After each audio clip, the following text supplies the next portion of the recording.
오늘도 주님 앞에 나와 나를 들어 예배할 때 우리 하나님의 크신 은총이 또 가정과 개인의 모든 일정 가운데 가득 부어주시기를 주님의 이름으로 축복합니다. 아멘. 오늘의 은혜 받으실 말씀은 시편 50편 23절의 말씀으로 합독하며 시작하겠습니다. 감사로 제사를 드리는 자가 나를 영화롭게 하나니 그의 행위를 옳게 하는 자에게 내가 하나님의 구원을 보이리라. 아멘. 아멘. 자, 감사로 기적을 여시는 예수님입니다. 아멘. 그 예수님이 어떻게 하나님 앞에 감사하며 기적을 여셨는가? 우리가 예수님의 이름으로 기도하잖아요. 일하시는 이가 예수님이세요. 기도해 주시고 성령님을 통해서 일을 다 하십니다. 자, 그러면 결제가 올라가야 땅땅 떨어져야 하나님이 역사해 주시죠. 바로 그 기적을 우리는 바라며 사는 것입니다. 근데 아무것도 안 하고서는 일어날 수가 없어요. 우리가 살면서 수많은 번뇌와 고뇌 속에 살아갑니다. 해피할 때도 있어요. 행복하고 기쁠 때도 있어요. 그런데 저와 여러분은 이러한 세상 속에서 살면서 꼭 지켜야 될 게 있습니다. 어렵고 어떠한 환경이 오더라도 하나님의 말씀 아래에 지켜가며 살아가는 그런 믿음을 소유한 신앙자가 되어야 되는 것입니다. 종교자가 아니에요. 신앙자예요. 신앙은 죽은 믿음으로 살아가서는 아니 됩니다. 행하는 믿음이에요. 그래서 살아 움직이잖아요. 자, 그럼 우리가 이 절망 가운데 있고 뭐 여러 가지 뜻하지 않은 막 일들이 일어나고 그러면 가슴 아프고 좋은 일은 아닐 거잖아요. 막 일들이 일어나고 이거는 벌써 안 좋은 일이라는 표현이잖아요. 그런데 그 속에서 여태까지도 살고 있습니다. 그건 왜 그러느냐? 살게 돼 있어요. 하나님이 이 모양이든 저 모양이든 다 보호해 주시고 끌고 가십니다. 만약에 믿음이 처진 자가 있다면 그 믿음을 이끌 때까지 한 계단 한 계단 올라와 주고 계세요. 하나님이 이끌고 계세요. 좀 신앙이 앞선 자가 있다. 그러면 그 자는 그 자대로 할 일이 있어요. 그 믿음이 올라서지 못한 자들을 또 끌어줘야 됩니다. 왜? 하나님의 심부름을 해야 되기 때문입니다. 그렇다면 우리가 이 시간까지 죽을 맛에 살아갈 그런 사람들이 아직까지도 살아있다. 그거 왜 그러느냐? 희망, 소망이 있기 때문입니다. 그래서 그 희망, 소망 안고 살아갈 수 있는 것, 바로 이것이 주님 주시는 찬양 가운데 있고 또 주님이 주시는 말씀의 언약 가운데 있다는 거예요. 그래서 이 신앙자들이 안고 사는 게 뭐예요? 찬양이에요. 그 다음에 말씀의 언약을 붙들고 하나님이 꼭 해주셔 하고 그걸 붙들고 가면서 뭐예요? 기도하잖아요. 결국은 기도해야 돼요. 그래서 무릎 꿇고 예수님의 이름으로 기도했을 때 그 말씀의 언약을 믿기 때문에 기도하는 거 아닙니까? 막연한 기도도 아닙니다. 그 말씀의 언약, 하나님이 너가 어찌하면 내가 어떻게 해주겠다. 이 약속이 있어요. 그 말씀을 매일 묵상하면서 성경을 읽어가면서 그 메시지 중에 나한테 감동이 온전히 세게 오는 그 말씀이 바로 나에게 주는 메시지다. 그 말씀을 붙들고 가는 거예요. 하나님이 이렇게 나한테 해주셨잖아요. 이렇게 약속하셨잖아요. 그래서 모든 거를 붙들고 하나님께 온전히 매달려야 된다는 것입니다. 자, 보세요. 세상 살면서 제일 흔들리고 깨지기 쉬운 게 뭐냐면 물질이에요. 사람이 물질에서 이 빈정이 상한다 그러잖아요. 이 물질에서 허덕이거나 내가 없거나 너무 가난하거나 이러면은 모든 관계성이 깨집니다. 사업을 하다가 망가지는 이유 왜 그럴까요? 원인 파악을 해야 돼요. 내가 왜 이 사업이 안 됐을까? 원인 파악을 해야 돼요. 너무 욕심을 부렸나? 너무 과했나? 그래서 매일 점검하는 가운데 가야 되는데 이것을 점검을 하지 않으면 뭐가 먼저 올까요? 가정이 먼저 파탄나요. 그래서 가족 관계가 깨져요. 모든 게 물질로 인해서 그 가족 관계도 판단을 하기 때문이죠. 하나님 위주로 가서 판단을 해보면은 훤히 내려다보이고 나타나는데 하나님은 원인 파악부터 먼저 해주시거든요. 그 다음에 거기서 찾는 길을 열어주세요.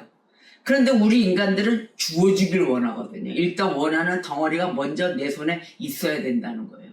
그래서 거기서부터 판단하는 기준점 자체가 다르기 때문에 모든 게 파탄이 나고 가족관계 무너지고 이래저래 가정이 깨지니까 또 사회성도 깨지고 내 생활 깨지고 개인 모든 게 다 관계성이 무너진다는 것입니다.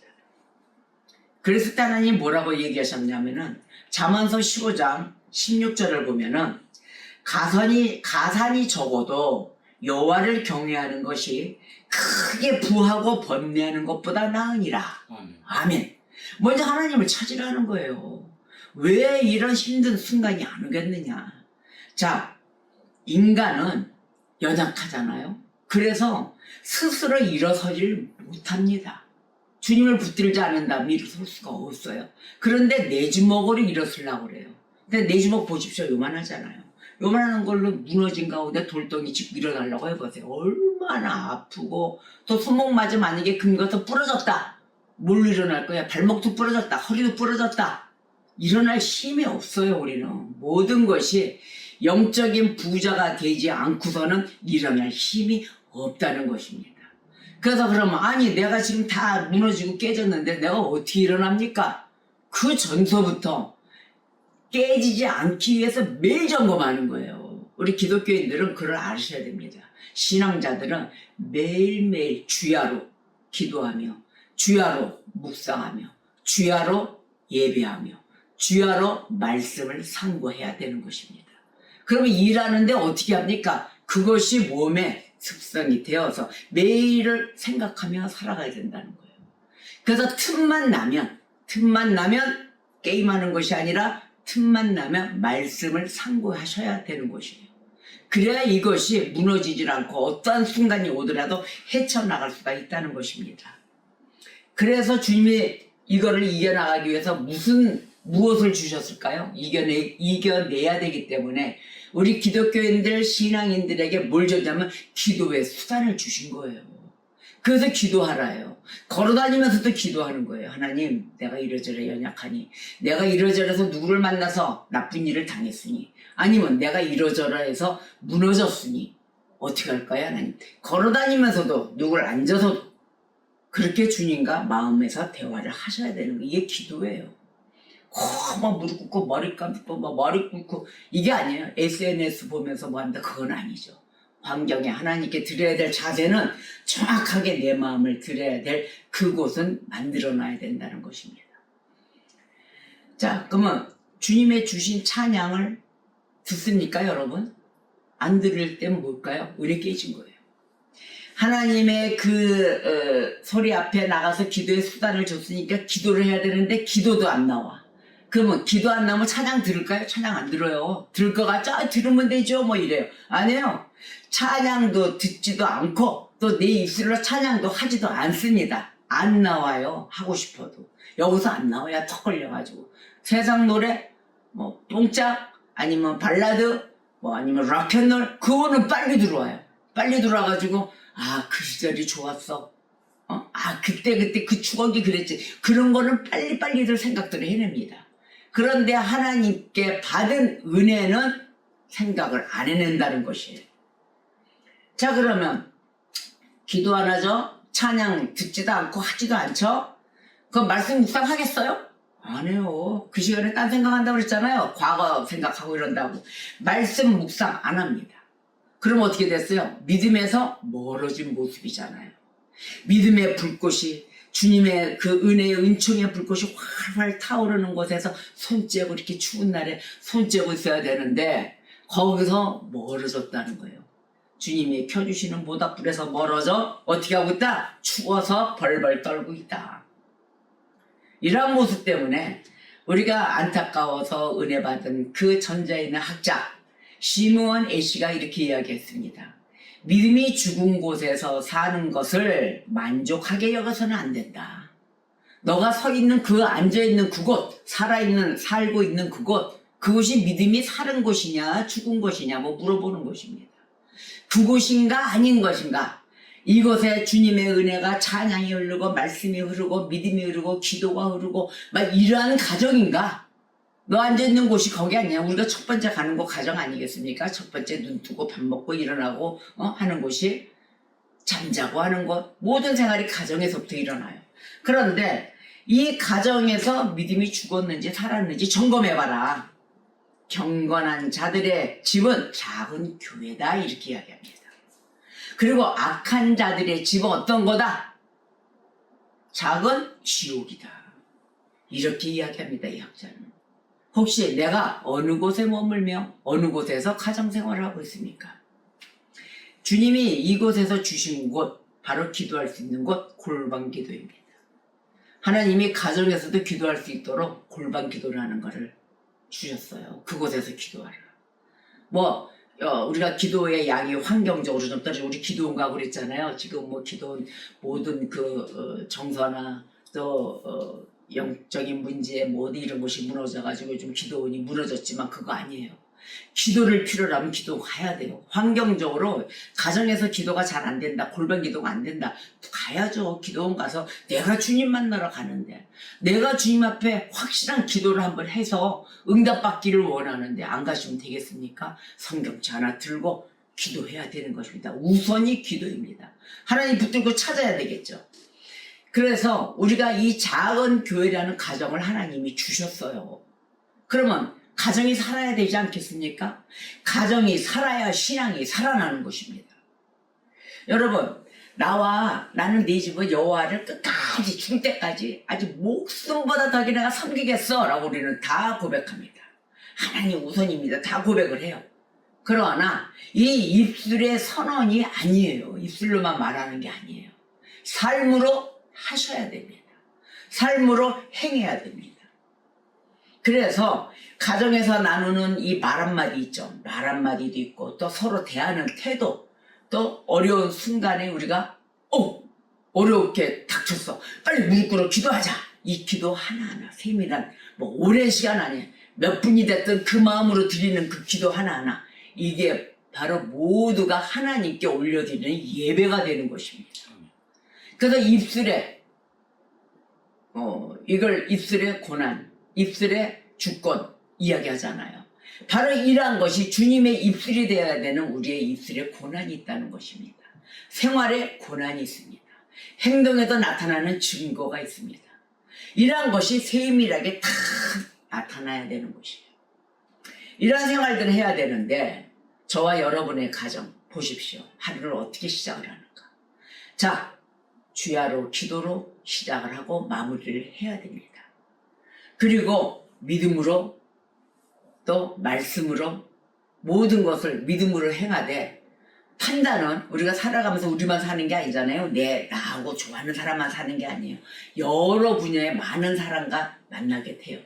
그런 사람들은 그냥 내 생각으로 판단을 해서는 안 돼요. 하나님 하지 말라 그랬어요. 무엇으로 판단이냐? 말씀으로 판단하십시오. 하나님의 말씀으로, 하나님의 잣대로 판단이 되었을 때는 분명하게 상대방의 그림이 나타나는 것입니다. 그래서 말씀으로 판단하고 또 서로를 사랑으로 세워줘야 되는 것입니다. 이것은 필수예요. 그래서 우리의 살고 있는 이 가정 자체가 작은 교회, 나는 걸어다니는 교회가 되어야 되는 것입니다. 잠언서 16장 20절을 볼게요. 삼가 말씀에 주의하는 자는 좋은 것을 얻나니 여호와를 의지하는 자는 복이 있느니라. 아멘. 이 말씀을 내 가슴에 새기고 내가 행하며 살아가시기를 주님의 이름으로 축복합니다. 자, 오늘의 본문 볼게요. 오늘의 본문은 감사로 제사를 드리는 자가 나를 영화롭게 한다 그랬습니다. 시 50편 23절이죠. 이 감사를 보십시오. 감사는 하나님께 영광을 돌리는 가장 분명한 그 믿음의 표현이에요. 그래서 신약 시대에 와가지고 예수님의 사역 속에서 우리는 이 감사가 어떻게 하나님의 능력을 드러내는지 바로 이것을 분명히 보아야 되는 것입니다. 예수님의 사역 가운데 나타납니다.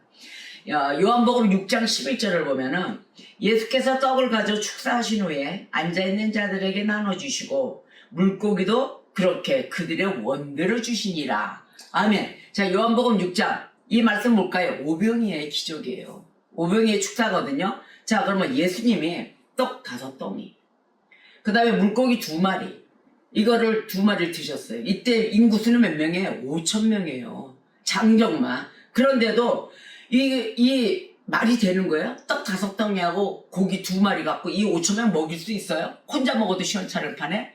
자, 그런데 예수님이 이거를 손에 드시고 떡을 가지사 먼저 감사하신 후 그랬어요.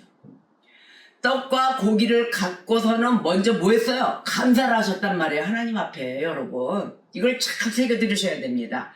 그리고 무리에게 나누어 주셨습니다. 그때는 언제요? 아직 배부르기 전이에요. 이 모든 5,000명이. 응? 이 사람들이 배부르기 전에 먼저 감사하시고 아직 기적도 일어나지 않았습니다. 기적이 일어나기 바로 전. 그런데 예수님은 뭐예요? 결과 5,000명 먹일 그 음식을 받아들고 감사하신 게 아니라는 것입니다. 그 전에 요만한 점 하나, 저 하늘에 구름에 점이 떴느냐, 구름 한 점이 떴느냐, 바로 그 구름 한 점에 축사하신 거예요. 앞으로 쏟아질 것에 대비해서. 자, 그거를 먼저 결과를 보고 감사하지 않으시고 그 싹을 보고 먼저 감사하셨다는 거예요. 이 모습이 뭘까요? 하나님을 먼저 신뢰하셨다는 것입니다. 하나님이 해주실 걸 믿었다는 거예요. 그리고 먼저 감사한 거예요. 하나님 감사합니다. 그 어떤 것도 어떤 환경도 하나님께 감사를 먼저 올리고 예수님과 같이 무릎 꿇어 기도해야 되는 것이에요. 그래서 그 감사 위에 하나님은 역사하셨습니다. 즉시 역사하셨습니다. 그래서 어떻게 됐어요? 모두가 배불리 먹고도 12바구니가 넘는 풍성함이 나타난 것입니다. 이러한 것을 우리 인간들이 안 한다는 거예요. 주어져야 돼요. 하나님이 나한테 한 달에 얼마 줘야 내가 살 수 있는데 돈 주세요. 그 돈 벌 수 있게끔 자리 마련해 주세요. 직장 취직하게끔 해주세요. 이런 소리를 한다는 것입니다. 먼저 주어진 이 환경 속에 마이너스된 환경 속에서 하나님이 내게 무엇으로 주셨는가? 그러면 그 길 속에서 기도하고 하나님께 감사하고 이렇게까지 살려주시고 열게 해주시고 해주신 그 하나님께 감사를 하면서 여러분도 축사를 한번 해보십시오. 그럼 하나님 어떻게 역사하실까요?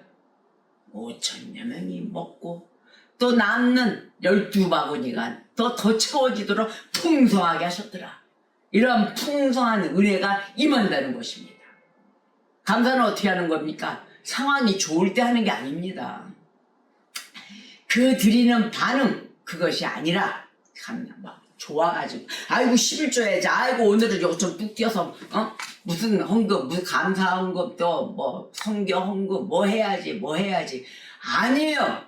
그건 당연한 거지만 하나님께 받기 전에 그 전에 먼저 믿음의 은혜로 믿음의 감사로 드리는 고백부터 하셔야 되는 거예요. 그게 감사입니다. 하나님께 어떻게 한다? 믿을 때 하나님을 진정으로 역사해 주실 것을 믿을 때 그때 드리는 이 마음의 고백을 드리라는 것이에요. 자, 우리가 하나님 앞에 나올 때 진정으로 그 무엇을 하나님이 덩어리채 주신다? 아니다. 안 주신다. 우리가 기도함으로 하나님을 믿음으로 신뢰할 때 진정한 그 신뢰가 이루어지는 그 역사 안에서 우리가 살아갈 수 있게 기도의 수단을 주셨다. 그래서 여러분, 저와 여러분은 기도 먼저 하셔야 됩니다. 하나님을 진정으로 역사해 주실 걸 믿는다면 기도하십시오.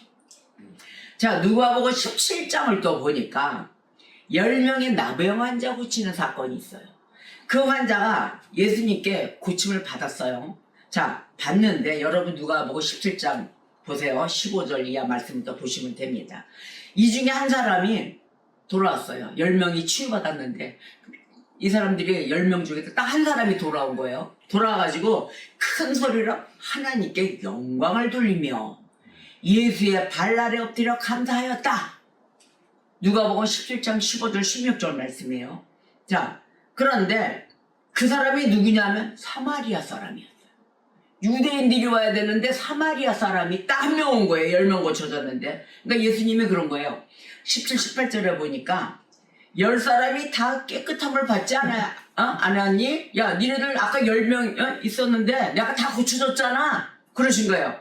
근데 너 혼자만 오고 9은 어디 갔냐? 왜 9명이 안 보이냐? 그랬더니 사마리아인은 이방인이에요. 그러니까 이 이방인 외에는 하나님께 영광을 돌리러 온 자가 없다. 야, 없냐? 하나님께 10명이 고침받고 딱 1명이, 그것도 이방인이 와서 어떻게 했냐? 예수님, 고쳐준 예수님 감사합니다. 이게 아니고 어떻게 했다? 먼저 하나님께 영광을 돌리더라. 그리고 일하고 심부름한 예수님께 와서 감사하더라. 바로 이것이 순서예요. 이방인이 더 잘 알았다는 것입니다. 먼저 어떻게 했다? 하나님께 영광 올려드리고 그 다음에 예수님께 감사하더라. 발 아래 엎드려. 그때 예수님이 뭐라고 그랬어요? 19절 보세요. 그에게 이르시되 일어나 가라. 너의 믿음이 너를 구원하였느니라. 아멘. 치유는 10명이 받았지만 구원의 은혜는 감사한 그 한 사람, 그 이방인이 받았다는 것입니다. 자, 감사는 단순한 예절이 아닙니다. 예수님을 주로 인정한 그 믿음의 고백. 바로 아까 뭐라 그랬어요? 하나님을 믿을 때 드리는 그 고백일 때 기적이 일어난다. 구원의 역사가 일어난다.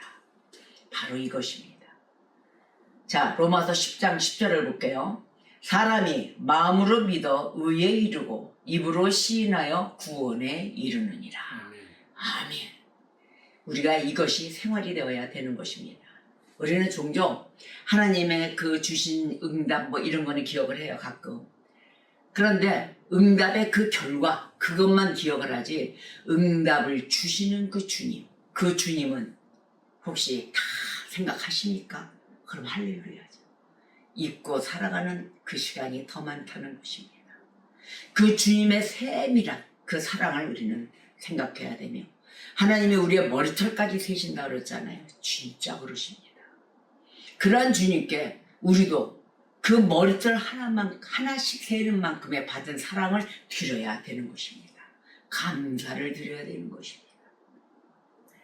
데살로니가전서 5장 18절에 범사에 감사하라. 이것이 그리스도 예수 안에서 너희를 향하신 하나님의 뜻이니라.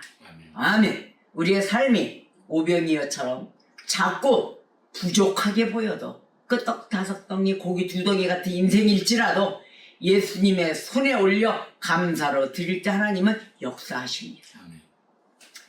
불평이 머무는 곳, 그곳은 기적이 없습니다. 기적이 멈춥니다. 감사가 드려지는 곳에는 예수님의 은총이, 또 그 은혜가 가득 쉬지 않고 흐릅니다. 여러분, 저와 여러분은 오늘도 감사함으로 하나님께 영광을 돌리시는 그러한 시간, 그러한 날을 보내십시오. 그 감사 위에 주님은 기적을 더하십니다. 우리의 삶은, 이 모든 삶이 살아있는 예배로 채워주실 것을 주님의 이름으로 축복합니다. 기도하시겠습니다.